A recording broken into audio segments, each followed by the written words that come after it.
기도하겠습니다. 하나님, 우리가 하나님의 말씀에 귀를 기울입니다.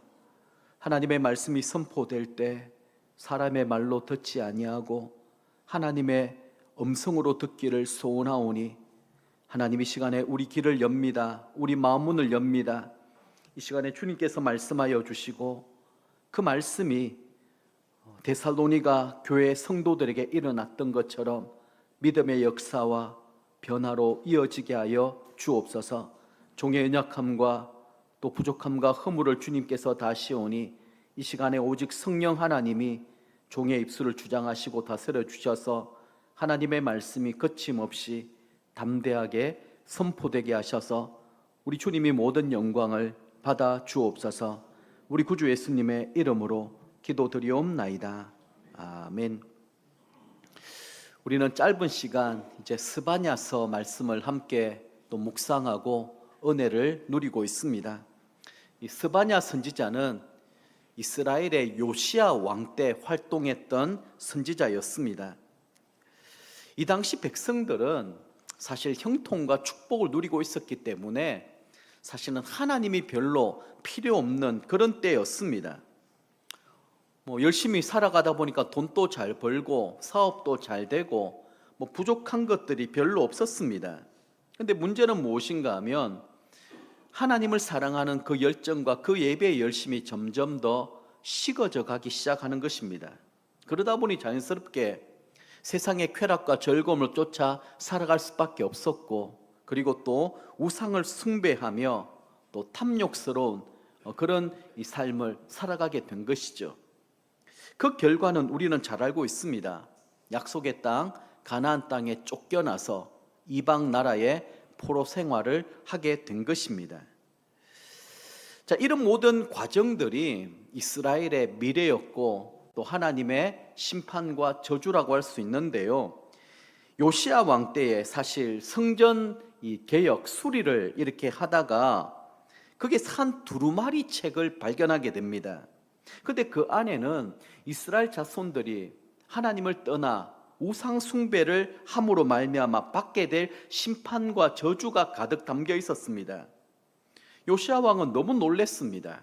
그래서 여선지자 훌다에게 사람을 보내어서 도대체 하나님의 뜻이 무엇인지를 물었을 때 그것은 사실이고 장차 이스라엘의 죄악으로 말미암아 받게 될 징계, 심판임을 분명하게 듣게 된 것입니다.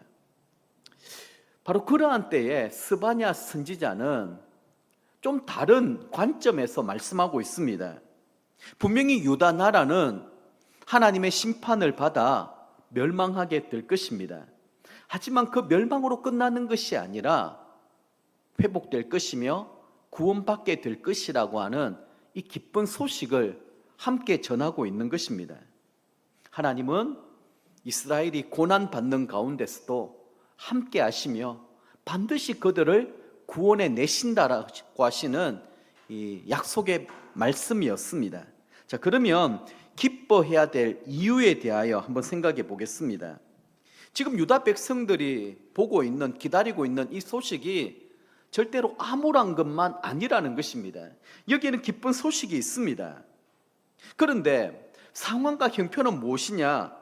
지금 많은 바벨론 군대가 쳐들어와서 예루살렘을 에워싸게 될 것이고 결국 예루살렘 성은 함락되어서 모든 유다 백성들이 바벨론의 포로로 끌려가게 될 것입니다. 그런데도 스바냐 선지자는 3번이나 반복하여 기뻐하고 즐거워하고 노래하라 이렇게 말하고 있습니다. 14절 말씀 같이 한번 읽어보겠습니다. 시온에 따라 노래할지어다, 이스라엘아 기쁘게 부를지어다, 예루살렘 따라 진심으로 기뻐하며 즐거워할지어다. 아멘.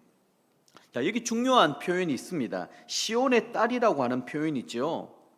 원래 유다 백성들은 하나님의 딸이었습니다. 그렇기 때문에 망하려야 망할 수 없는 그런 존재였습니다. 그런데 이들이 하나님과의 그 언약을 저버렸습니다.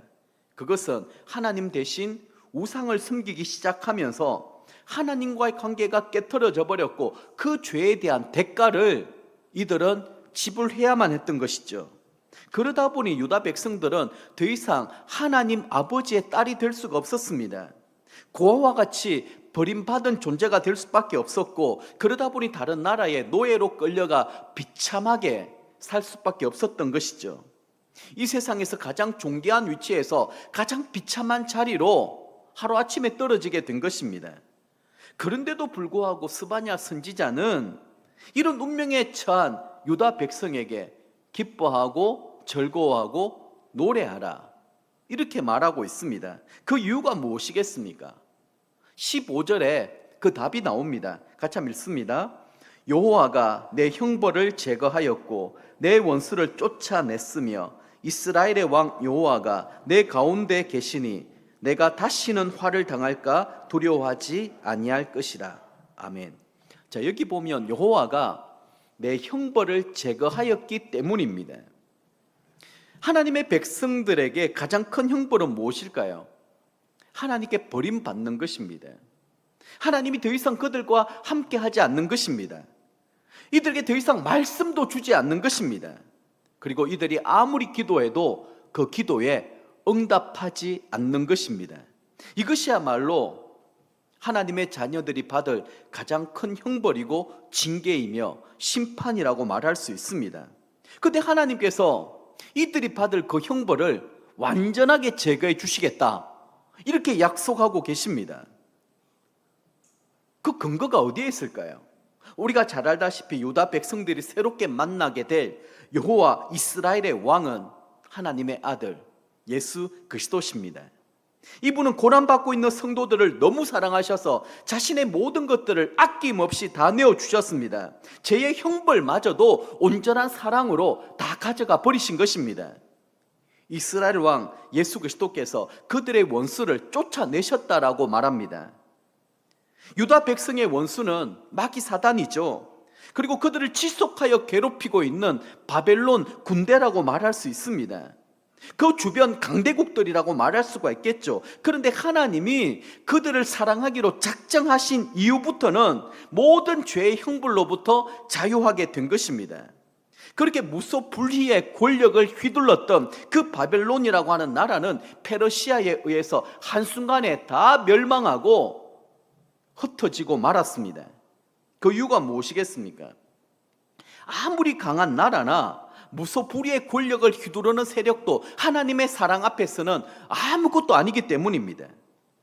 그래서 우리 삶에 있어서 가장 강력한 힘을 발휘할 수 있을 때가 언제인가 하면 우리가 하나님만 전심으로 바라고 의지하고 부르짖을 때입니다.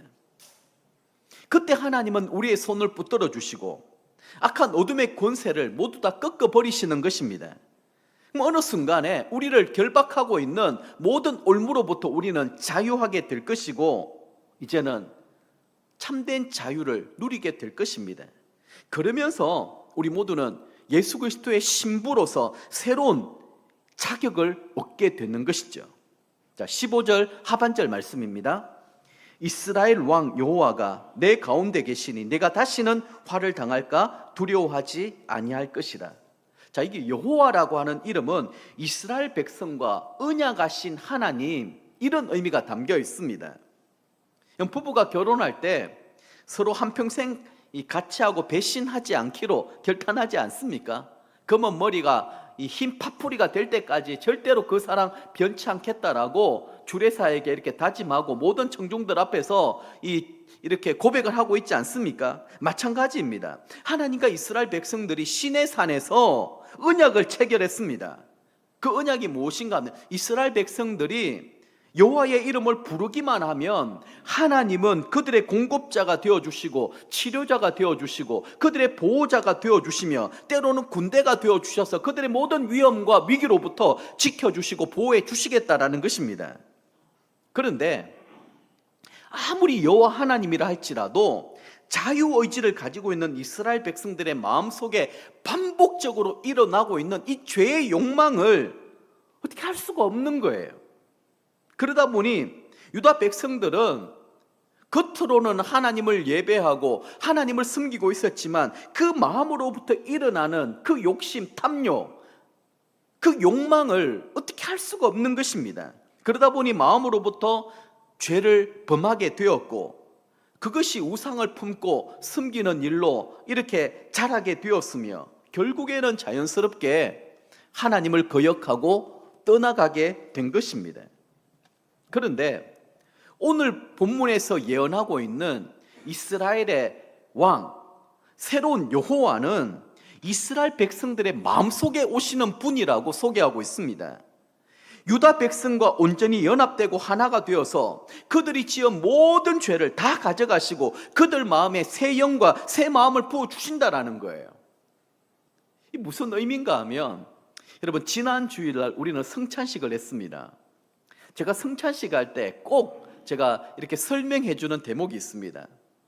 자, 이 떡은 주님의 몸입니다. 이 잔은 주님의 피입니다. 주님의 몸과 피를 먹고 마심으로 우리는 주님과 연합되고 한 몸이 됩니다.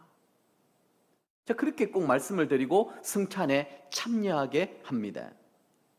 무슨 뜻일까요? 우리는 주님과 늘 연합하고 또 성령께서 우리 가운데 내주해 주신다라는 것입니다. 옛날에는 하나님의 영이 그들 가운데 없었기 때문에 자기 소견에 옳은 대로 자기 멋대로 살아가다 보니 반복하여 죄를 많이 짓게 되었습니다. 그런데 주님과 연합하고 성령님이 내 안에 내주하면서 나타나는 현상이 무엇입니까? 성령님은 우리 가운데 구원을 확정시켜 주시는 분이시고 말할 수 없는 탄식으로 우리를 위하여 기도하시는 분이십니다. 이 말은요, 우리 가운데 죄의 욕망이 일어날 때 성령님이 탄식하며 우리에게 신호를 보내는 것입니다. 마음이 불편하게 만들어요. 그리고 두렵고 불안하게 만듭니다. 그 염려와 걱정이 가득하게 합니다. 내키지가 않는 거예요. 뭔가 마음이 불편한 것입니다. 그러면 하나님 앞에 머물러서 그 문제를 한번 점검해 봐야 되는 것입니다. 지금 내가 지금 하고 있는 이 생각, 내가 지금 품고 있는 이 마음, 내가 계획하는 이 모든 것들을 두고 기도할 때 마음이 불편한 겁니다. 마음에 평강이 없습니다. 이유를 알 수 없는 두려움과 불안이 있습니다. 어디서 오는 것일까요? 성령님이 신호를 보내는 거예요. 성령님이 행하시는 모든 일들은 평안이고 안전이라고 했습니다. 그때 한번 우리는 점검해 보셔야 되는 것이죠. 성령님은 우리에게 늘 회개의 영을 부어주셔서 날마다 우리를 새롭게 빚어주시고 우리에게 속삭이는 분이십니다. 우리에게 말씀하시는 영입니다. 그래서 뒷부분 보십시오. 네가 다시는 화를 당할까 두려워하지 아니할 것이라. 이미 우리의 모든 죄에 대한 대가를 주님이 십자가의 보혈로 다 정결케 주셨기 때문에 더 이상 우리는 죄의 대가를 지불할 필요도 없고 화를 당할까 두려워할 필요도 없는 것입니다. 이 마음은 누가 주는? 마귀가 주는 거예요. 자꾸 정죄감을 주고 죄책감을 심어주고 그 상처가 선뿌리가 되어서 하나님 앞에 나올 때마다 머뭇거리게 만들고 하나님은 두렵고 무서운 하나님으로만 자꾸 그렇게 오해하게 만드는 것입니다. 절대로 그렇지 않습니다. 우리를 바라보시는 관점이 완전히 달라졌습니다. 우리는 죄인이지만 칭의라고 부르지 않습니까? 의인이라고 칭함을 받았다. 그 말은 예수 그리스도의 그 십자가 보혈로 말미암아 완전하게 깨끗하게 되었고 하나님의 자녀가 되었다라는 것입니다. 그렇기 때문에 예수 그리스도의 그 이름을 힘입어 누구든지 성소에 들어갈 담력을 얻었다. 그렇게 말씀하고 있지 않습니까? 예수의 이름으로 나갈 때마다 주님은 우리를 품어주시고 한량없이 우리를 용서하시며 사랑해 주시는 것입니다. 자, 두 번째는 우리 가운데 거하시는 하나님에 대하여 말씀하고 있습니다. 성경은 아무리 우리에게 하나님의 사랑과 계획을 얘기해도 사실 우리는 그 크고 깊은 하나님의 사랑을 이해할 수도 없고 청량할 수도 없고 온전하게 깨달을 수도 없습니다. 중요한 사실은 하나님의 사랑은 자신을 죽인 원수까지도 사랑하시는 사랑이고 우리같이 악하고 무익한 존재를 포기하지 아니하시고 끝까지 사랑하시는 사랑입니다. 하나님은 우리가 아무리 많은 죄를 지어도 주 예수 그리스도의 이름으로 다시 돌아올 때 우리를 품어주시고 용서하시고 다시 기회를 주십니다. 그래서 예수님께서는 탕자 이야기를 우리에게 해주시지 않았습니까? 그 둘째 아들이 아니, 아버지가 죽기를 바라는 것도 아니고 유산을 자기에게 달라고 하지 않습니까? 아버지와 더 이상 관계하고 싶지 않다라는 것입니다. 그 유산을 받아가지고 먼 나라에 가서 흥청망청 다 쓰고 탕진해 버렸습니다. 그 정도가 되면 인연을 끊은 것이고 아버지에게 돌아가면 안 되는 것입니다. 그럼에도 불구하고 이 아들이 울면서 아버지 품으로 다시 돌아왔을 때 그 아버지는 어떻게 했습니까? 오늘이나 내일이나 이 집 나간 아들이 돌아올까 동문 밖에서 기다리면서 그 아들이 왔을 때 손에 가락지를 끼워주고 신의 신발을 신겨주면서 너는 더 이상 종이 아니다, 내 아들이다 품고 입을 맞추고 잔치를 벌이지 않습니까? 이게 하나님의 사랑입니다. 이게 하나님의 마음입니다. 자, 그렇다면 이런 하나님의 사랑 앞에 우리가 해야 될 일들은 무엇일까요? 16절 말씀 한번 보십시오. 같이 읽습니다. 그날에 사람이 예루살렘에게 이르기를 두려워하지 말라, 시온아 내 손을 너러떠리지 말라. 아멘. 자, 그날은 미래의 한 시점을 말하는데 유다 백성이 새로운 여호와 오실 메시아를 만날 때입니다. 지금 우리에게는 예수님을 영접하고 믿고 우리 마음에 모셔드리는 그날입니다. 자, 손을 너려뜨리지 말라, 이 말은 낙심하지 말라라는 것입니다. 포기하지 말라라는 것입니다. 자포자기하는 그 모습을 두고 하시는 말씀입니다. 아직 희망이 있고 아직 소망이 있고 포기하기에는 이르다라는 것입니다. 절대로 두려워하거나 낙심하지 말아라. 자, 이쯤 되면 두려움과 이 낙심, 이것은 사단이 주는 마음입니다. 끊임없이 포기하게 하고 자포자기하게 만들고 하나님을 떠나게 만드는 게 사단이 주는 마음입니다. 하나님의 백성이 고난을 받을 때 인생 밑바닥까지 내려가고 그러면 나타나는 특징이 있습니다. 하나님의 자녀라고 한다면 절박한 심정으로 주님 앞에 나와 엎드리게 되어 있습니다. 그게 하나님의 자녀라고 하는 증거입니다. 한번 예를 들어볼까요? 갑자기 여러분들이 경제적으로 굉장히 어려움을 겪게 되었습니다. 뭐 보증을 잘못 섰던, 아니면 누구에게 사기를 당했던, 집안의 모든 것들을 다 빼앗기고 이제 뭐 이 집도 절도 없이 이제는 길가에 남게 되었습니다. 그렇게 된다고 하는데 여러분 어떡하게, 그 절박한 심정을 가지고 하나님 앞에 나와서 엎드리지 않겠습니까? 주님 살려주십시오. 주님 어떻게 좀 해결해 주십시오. 그렇게 하지 않겠습니까? 하나님의 자녀라면 그렇게 하실 것 같아요. 또 다른 예를 들어볼까요? 속이 미식거리고 좀 배가 아파서 병원을 갔습니다. 이것저것 검사를 하더니만 의사 선생님이 아이고 왜 이렇게 늦게 오셨어요? 지금 말기라서 어떻게 손을 써볼 수가 없네요. 길어야 3개월입니다. 그럼 여러분 어떻게 하겠습니까? 올 것이 왔구나. 하나님 빨리 저를 천국 보내주십시오. 그렇게 하시겠습니까? 그렇게 하는 경우도 있겠지만 대부분의 사람들은 두렵고 떨리는 마음으로 하나님 앞에 주님 다시 한 번 더 기회를 주십시오. 저를 좀 살려주십시오. 그렇게 매달리고 엎드리지 않겠습니까? 그 가운데 우리는 하나님의 은혜와 하나님의 축복을 경험하게 되는 것입니다. 그래서 꼭 이런 고난이 아니라 할지라도 우리는 이 삶의 여정을 지나는 동안에 이유를 알 수 없는, 내가 감당할 수 없는 시련과 고난을 겪을 때가 많이 있습니다. 그러면서 하나님 우리를 낮추세요. 그리고 하나님 앞에 간절히 부르짖도록 만드시는 것입니다. 그게 인생의 벼랑 끝으로 우리를 몰고 가시는 거예요. 그러면서 우리는 그 가운데 무엇을 발견하느냐? 하나님의 보물창고를 발견하게 되는 거예요. 그렇게 엎드려서 하나님 앞에 내 문제를 해결함 받고 하나님의 살아계심을 경험하게 되고 그때부터 우리의 신앙이 다시 한 번 더 업그레이드가 되는 것입니다. 우리가 잘 알다시피 욥은 이 고난을 통하여 이러한 영적인 세계를 보고 깨달았기 때문에 이런 위대한 고백을 할 수 있었던 것이죠. 그러나 내가 가는 길을 그가 아시나니 그가 나를 단련하신 후에는 내가 순금같이 되어 나오리라. 내가 가는 게 잘 모르겠어요. 왜 내게 이런 고난이 있고 이런 시련이 있고 이런 어려움이 있는지. 하지만 하나님은 아십니다. 분명한 사실은 이 고난을 통하여 내가 단련되고 나면 순금같이 되어 나올 것이다 라고 하는 믿음입니다. 자, 오늘 본문 또 17절에 보면 황금으로 기록해도 부족할 만큼 우리를 향한 하나님의 마음, 하나님의 진심, 그 귀한 말씀이 나오고 있습니다. 같이 한번 읽어볼까요? 17절, 너의 하나님 여호와가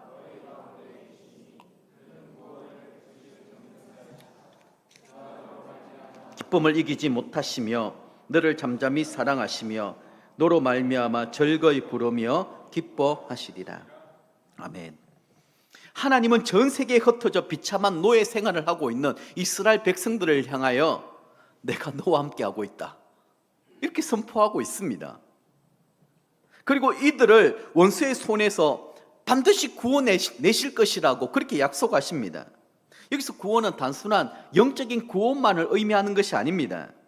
우리가 이 세상에서 당하는 모든 어려움, 기가 막힐 웅덩이에서 절망과 무능, 모든 소외로부터 우리를 건져내신다라는 것입니다. 그러한 전능자 되시는 여호와 하나님이 우리와 함께 하신다라는 거예요. 여러분, 하나님의 손이 닿지 않는 곳은 그 어디에도 없습니다. 우리 하나님은 무소부재하시다라고 말씀하십니다. 시간과 공간을 초월하여 우리와 함께 하실 뿐만 아니라 우리 가운데 역사하시는 분이심을 믿으시기를 바랍니다. 그렇다면 자, 우리 가운데 거하시는 이 하나님 어떻게 이해하고 우리는 경험하고 체험할 수가 있을까요? 자, 시편 23편 말씀만큼 중요한 시편을 22편 말씀이라고 말합니다. 유대인들은 이 22편 말씀을 아주 중요하게 여기고 있는데요, 여기에는 특별한 사연이 있습니다. 시편 22편 말씀의 표제를 딱 보면, 성경을 한번 찾아보시면 야일렛 이 샤할에 맞춘 노래 이렇게 되어 있습니다. 자, 그러면 여기서 유명한 구절이 1절 말씀이지 않습니까? 1절 한번 보십시오. 내 하나님이여 내 하나님이여 어찌 나를 버리셨나이까? 어찌 나를 멀리하여 돕지 아니하시오며 내 신음 소리를 듣지 아니하시나이까? 많이 들어보셨던 말씀이죠. 예수님이 십자가에 못 박혀 돌아가실 때 엘리 엘리 라마 사박다니, 나의 하나님 나의 하나님 어찌하여 나를 버리셨나이까? 이 말씀입니다. 제가 야일렛 샤할에 맞춘 노래라고 표제를 설명했습니다. 이 말은 어떤 의미가 있냐? 새벽이라는 샤할, 그리고 사슴이라고 하는 야일렛, 이런 의미인데 새벽 사슴이라는 그런 뜻 아니겠습니까? 다윗이 지금 이 시를 쓴 시점이 어린 사슴이 밤새도록 사냥꾼과 그리고 맹수의 추격을 피해 도망 다니다가 이제 더 이상 도망 다닐 데도 없고 숨을 데도 없어서 결국 자포자기하려고 하는 이 마음이 있을 때 저 멀리서 동이 터오르는 것입니다. 지금까지 뛰면서도 불안했고 숨어 있는 동안에도 불안한 상황이었습니다. 다윗은 이렇게 쫓겨다니는 도망자 신세를 새벽 사슴에 빗대어서 그렇게 말하고 있는 것입니다. 다윗은 30살 때 이스라엘의 2대 왕으로 등극했습니다. 랍비들의 추정에 의하면 그가 사무엘 선지자로 이렇게 기름 부음 받았을 때가 고작 15살이었습니다. 지금 나이로 하면 중2 정도가 되었겠죠. 자, 그리고 그가 왕이 되는 그 15년 동안 얼마나 우여곡절의 세월이 많았습니까? 대부분의 시간이 사울에게 미움과 시기를 받아서 광야에서 도망자 신세로 쫓겨다니는 삶을 살 수밖에 없었습니다. 여기 내 신음 소리를 듣지 아니하시나이까 했는데, 내 신음 소리는 히브리어로 쉐아가라는 단어인데 좀 번역상에 아쉬운 마음이 있습니다. 그냥 끙끙 앓는 조용히 신음하는 이런 소리가 아니라 사나운 맹수가 포효하며 울부짖는 것. 얼마나 놀라고 두렵고 불안했으면 소리를 꽥꽥 지르는 겁니다. 하나님, 저 좀 살려주세요. 너무 두려워요. 죽을 것 같아요. 하나님 어디 계세요? 그러면서 밤새도록 쫓아다니는 겁니다. 쫓겨다니는 것입니다. 그걸 머릿속에 한번 그려보십시오. 하나님께서 고난 가운데 나를 버리시고 멀리하시며 환난 중에 나를 돕지 않습니다. 사나운 맹수가 포효하며 울부짖음으로 자신의 심정을 그렇게 표현하고 있는 것입니다. 여러분, 다윗이 고난 가운데 괴로워하고 힘들어했던 것은 지금 다윗을 잡기 위한 사울과 3,000명의 그 군사들이 아니었습니다. 자신이 고통 가운데 이렇게 부르짖는데 하나님이 가만히 계시는 거예요. 하나님이 어떤 말씀도 해주지 않는 것입니다. 하나님의 침묵입니다. 아무리 부르짖고 발부둥을 쳐도 하나님이 어디 계시는지 모를 때, 그때 찾아오는 감정은 거절감, 수치감, 모욕감일 것입니다. 그러다 보면 이 믿음이 의심과 오해를 넘어서 이제는 완전히 자포자기할 수밖에 없는 것입니다. 여러분, 그 심정, 그 형편 조금 짐작이 되십니까? 근데 이때 다윗의 입가에 미소가 딱 지어지게 되는 구절을 깨닫게 됩니다. 그게 3절 말씀이에요. 3절에 어떤 말씀이 있냐면 이스라엘의 찬송 중에 계시는 주여 주는 거룩하시니이다. 지금까지 하나님을 찾아 헤매고 또 헤맸는데 하나님이 어디 다른 곳에 계셨던 것이 아니라 하나님은 이스라엘이 예배하는 그곳에, 하나님을 찬양하는 그곳에 함께하고 계셨다라는 사실을 깨닫게 된 것입니다. 이게 앞에 얘기했던 언약입니다. 약속입니다. 이스라엘 백성들이 여호와 하나님의 이름을 부르짖으며 예배할 때, 찬양할 때 하나님이 그들과 함께 하시겠다라고 약속해 주셨거든요.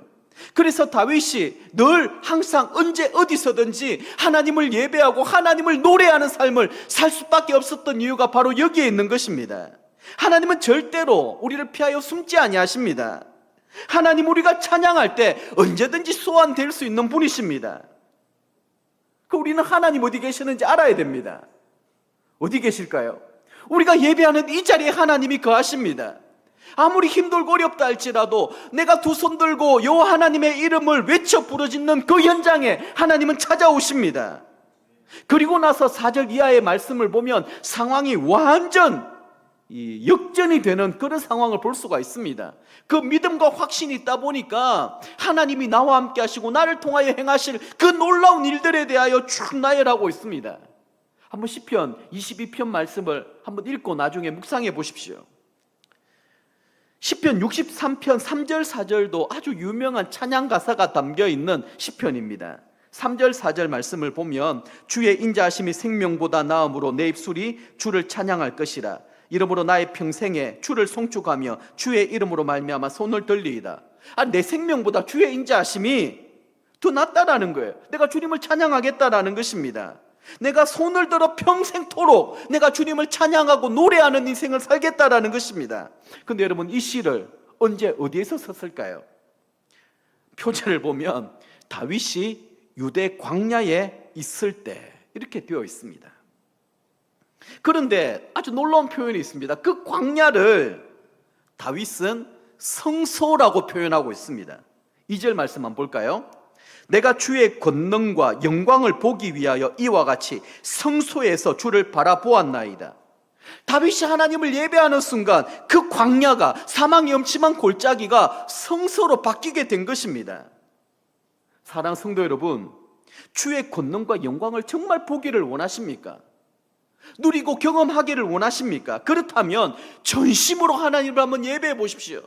하나님을 찬양해 보십시오. 그럼 여러분들이 놓여있는 어떤 암울하고 죽을 것 같은 그런 상황이고 사망이 엄침한 골짜기라 할지라도 그 광야는 성소가 될 것입니다. 하나님의 임재와 하나님의 영광이 가득하게 될 것입니다. 내가 믿음으로 살아가고 있음에도 불구하고 겪고 있는 여러 가지 많은 어려움이 있다면, 그리고 내가 아무리 하나님 앞에 부르짖고 외쳐도 하나님이 침묵하고 응답하지 않고 있다고 생각이 든다라면 오늘 여러분들이 처한 그 자리에서 하나님을 전심으로 예배해 보시기를 바랍니다. 찬양해 보시기를 바랍니다. 환경과 상황이 중요한 것이 아닙니다. 그곳이 사망이 엄침한 골짜기 같은 광야라 할지라도 우리가 하나님을 예배하기만 하면 그 광야는 하나님의 임재가 가득한 성소로 변하게 될 줄 믿습니다. 여러분의 가정이, 여러분의 목장이, 여러분의 직장이, 우리가 함께 모여있는 이 자리를 우리는 날마다 성소로 바뀌게 해야만 합니다. 다윗은 이러한 사실을 깨닫고 경험했기 때문에 그가 어떤 상황 형편 가운데 놓여 있든지 하나님을 예배하는 삶을 포기하지 않았습니다. 그걸 하나님을 찬양하는 그것을 너무 기쁨으로 즐거움으로 여겼습니다. 우리가 하나님을 찬양하고 예배할 때 우리 앞에 놓인 여러 가지 많은 문제, 어려움은 더 이상 나의 것이 아니라 하나님의 것이 되어버립니다.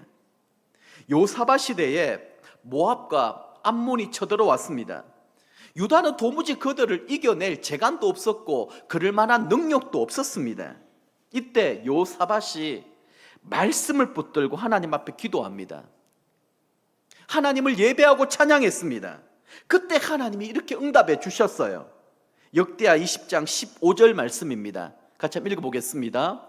여호와께서 이같이 너희에게 말씀하시기를 너희는 이 큰 무리로 말미암아 두려워하거나 놀라지 말라. 이 전쟁은 너희에게 속한 것이 아니요 하나님께 속한 것이니라. 여러분, 요사밧 왕이 아주 특별한 전쟁터에, 여러분 아시죠? 성가대를 앞에 먼저 보냈어요. 하나님을 찬양하는 성가대를 진군시켰을 때 하나님이 이렇게 응답해 주셨던 것입니다. 그래서 나의 어려움을 하나님의 어려움으로, 나의 싸움을 하나님의 싸움으로 만드는 사람이 정말 지혜로운 사람입니다. 자신이 감당할 수 없는 고난과 문제들 앞에 자기 신앙을 한 번 더 점검해 보고 자신의 연약함과 한계를 깨달아서 하나님만을 온전하게 신뢰하고 의지하며 나아갈 때 내 어려움이 하나님의 어려움이 되고 내 문제가 하나님의 문제가 되며 내 전쟁이 하나님의 전쟁이 될 줄 믿습니다. 우리가 하나님을 온전하게 의지하고 신뢰한다, 그 표현이 무엇이겠습니까? 예배잖아요. 하나님을 찬양하고 하나님 앞에 기도하는 삶이지 않겠습니까? 자, 세 번째는 하나님의 사랑입니다. 17절 하반절 말씀 보십시오. 그가 너로 인하여 기쁨을 이기지 못하시며. 자, 이 말씀은 하나님이 우리를 너무너무 사랑하시는데 우리가 뭔가를 잘해서 사랑하시는 것이 아닙니다. 사랑받을 만한 어떤 모습이 사랑하시는 것이 아니라 우리 존재 자체만으로도 기뻐하신다라는 뜻입니다. 우리 저기 뒤에 우리 김용욱 목사님, 네, 우리 예쁜 이현이가 이렇게 사모님 품속에 있는데, 여러분, 김용욱 목사님과 우리 사모님이 이현이를 너무 예쁘고 사랑해요. 눈빛이 다를 거예요. 이현이가 뭘 잘해서 사랑할까요? 뭐 사랑받을 만한 그런 행동을 해서 사랑하는 것일까요? 그냥 무작정 좋은 것입니다. 이게 아버지 하나님의 마음입니다. 세상적인 눈으로 볼 때 우리는 사실 그래 똑똑하지 않습니다. 그래 부자도 없고요. 우리 교회는 잘난 사람도 별로 없습니다. 외모적으로 뭐 이렇게 또 눈에 띌 만큼 매력적인 사람들도 없습니다. 대단한 권력을 가지고 있는 사람들도 없고요. 우리보다 더 똑똑하고 잘난 사람들이 교회 밖에는 훨씬 더 많이 있습니다. 그럼에도 불구하고 하나님은 우리를 바라보시면서 기쁨을 이기지 못하신다, 이렇게 말씀하고 계세요. 그 이유가 무엇일까요? 이미 우리 존재 자체가 죄의 형벌로 말미암아 죽을 수밖에 없었는데 새로운 이스라엘의 왕 여호와가 오셔서 그 모든 죄의 형벌을 다 제거해 주셨고 우리를 새롭게 빚어 주셨기 때문입니다. 하나님의 자녀로 만들어 주셨기 때문입니다. 그래서 하나님은 우리 한 사람 한 사람을 예수님과 동등하게 친아들처럼 그렇게 여겨주시는 거예요. 우리는 하나님의 그 가문의 양자로 입양이 된 것입니다. 스바냐는 하나님이 너로 인하여 즐거이 부르며 기뻐하시리라 또 이렇게 표현합니다. 우리가 하나님께 찬양을 드려도 모자랄 텐데 하나님이 우리를 보시고 너무 좋아서 하나님이 노래를 부르신다라는 거예요. 아니, 우리 하나님은 우리의 노래를 듣기만 하시는 분인 줄 알았는데 얼마나 우리가 좋으면 얼싸안고 좋아서 노래를 부르고 계신다라는 거예요. 우리에 대한 기쁨이 얼마나 큰지 말로 다 표현할 수 없다라는 것입니다. 이게 하나님의 진심이고 여러분들을 향한 하나님의 마음입니다. 우리 하나님은 이런 친밀한 관계 맺기를 아주 오래 전부터, 인간을 처음 만드실 때부터 이런 관계를 바라고 원하셨습니다.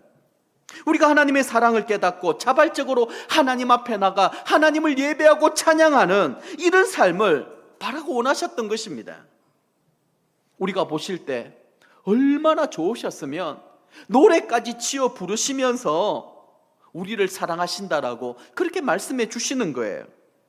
죄로 말미암아 깨어지고 단절되었던 모든 관계가 예수 그리스도의 그 십자가의 보혈로 인하여 완전하게 회복되었습니다. 이제는 예수 그리스도의 피를 힘입어 담대함으로 누구든지 하나님의 보좌 앞에 나와 하나님을 아바, 아버지라고 부를 수 있게 된 것입니다. 말씀을 맺도록 하겠습니다. 오늘 성경이 우리에게 말씀하고 계시는 바가 무엇일까요? 우리에게 기쁜 소식이 있다라는 것입니다. 그것은 우리가 세상에서 당하는 이 모든 어려움에는 기한이 있다라는 거예요. 그 고난은 영원하지 않습니다. 사망의 음침한 골짜기는 통과하여 지나가는 곳이지 거기에 계속 머물러 있는 것은 아닙니다. 그 기한이 지나게 되면 시냇가에 심은 나무처럼 든든하게 뿌리를 내리게 될 것이고 사시사철 아름다운 열매를 맺게 될 것입니다. 어떤 어려움에도 하나님은 우리를 지키시고 보호하시며 건져주시겠다 약속해 주셨습니다. 영국 런던에 웨스트민스터 교회의 목회자인 캠벨 몰간이라고 하는 목사님이 계셨습니다. 몰간 목사님의 커다란 즐거움 중에 하나는 매일 오후 저녁 무렵에 사랑하는 딸의 손을 잡고 이 런던 공원을 함께 산책하는 것이었습니다. 그런데 어느 해 크리스마스가 가까워지던 때에 갑자기 딸이 아빠 며칠 동안에는 함께 산책을 할 수 없을 것 같아요 이렇게 말했습니다. 그러면서 하는 얘기가 이유는 묻지 마세요 그러는 거예요. 아버지 몰간 목사님은 서운했습니다. 얼마 후에 그 이유를 성탄절 아침에 알게 되었습니다. 사랑하는 딸이 성탄 선물로 아버지께 드릴 슬리퍼를 만드느라 시간이 필요했던 것입니다. 성탄절 아침에 이 선물을 받으면서 몰간 목사님은 딸에게 이렇게 말했습니다. 한번 들어보십시오. 사랑하는 딸아, 너무너무 고맙다. 이것을 만드느라 얼마나 수고가 많았니? 그런데 말이야, 아빠는 슬리퍼 선물보다도 네가 나와 더불어 같이 손잡고 산책하는 것이 더 좋단다. 그저 같이 있어도 좋은 사람, 사랑이 그런 것 아니겠습니까? 이게 하나님 아버지의 마음이지 않겠습니까? 우리는 뭔가를 대단한 아주 훌륭한 업적을 세워야지만 하나님이 기뻐하시고 좋아하실 것 같은데 그렇지 않습니다.